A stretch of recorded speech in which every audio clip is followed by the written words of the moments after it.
omukoro gw'okujweka abaleyi kano n'abagwayi b'embera Right Reverend Amos Magezo oli omuleberezi w'obuleberezi obu kandi yabanza n'okubateeza ebiragano. Abatunga ekitiinisa eki barimu Cosman Binomugisha, Richard Mbagaya, Victoria Rutehenda, Christopher Bishaka hamwe n'abandi kandi aba basiimwa aha by'emyoogo ei batwire nibakora omu buleberezi obu.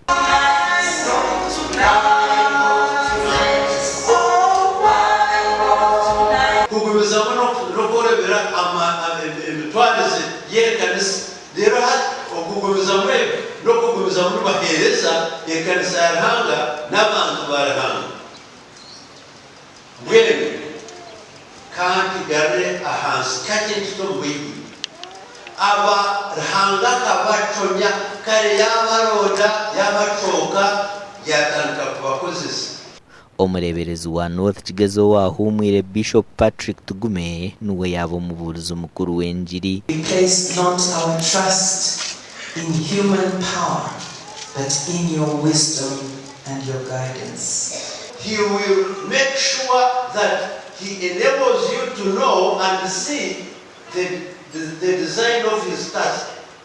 and you must take it up. If you don't take it up, honestly, you will have abahati bainakesho bakaihomo mujaba ba Pentecostals ngunimba mulire muti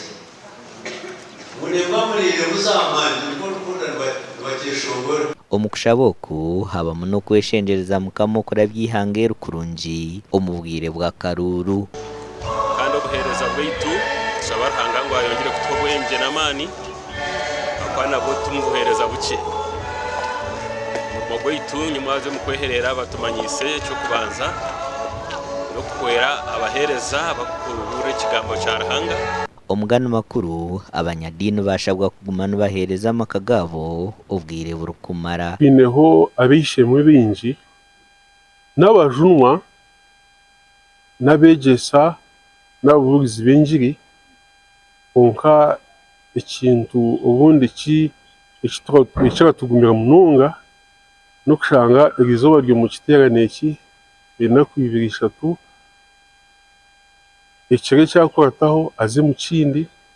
ekyakurataho aze mu kindi. Ebyagambirwa haruterano rwesu rwe East African Revival Team Leaders Conference orutandikire biro 8 okwezi oku kandi rwahendera izoberi abebembezi b'edini ku rw'omumareberezi ga Ankore bunyoro hamwe na rw'enzoro barushyikiremu kandi rubira harikebambe gawo zo mu rubuga Fort Portal rukutebekanisa ubw'obureberezi bwa rw'enzori bazaho mu kikaro kino majorly turi mukubazaho akigaha mulimo gwa Ruhanga mulimo gwa Mukama kutebeza enjiri bijwe kurungi ngo revival eno umulimo kutebeza enjiri ukatandikira muno bagenzi baitu bingi abantu bandize ukatandikira muri Rwanda abantu bacere mu garuka around 1930s but 1935 rukume Rwanda Aston 5 okujona kuno ko ijya kwasirimuka kwa Kachigezi ko ijya kwagumizamu kwa twika na mbere tuli ombikaro byitu in different dioceses omukutebeza enjiri nomukuru batantu ntugambira abantu amakuru go kujunwa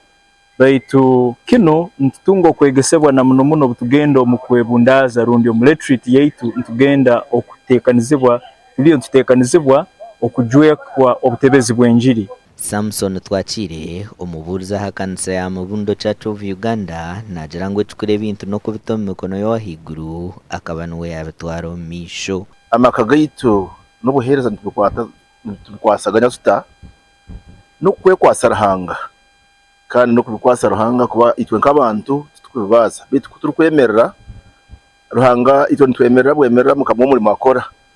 kindijo nogo watwesere kandi uri kutweta ngo uko mutwe gwitu kugamba ngo ntishemera kuba bari kwera abukuru uturi kuhereza none uri kwera. Amakuru agagasha kwa Timothy Mushebe na Jonan Tusingwire.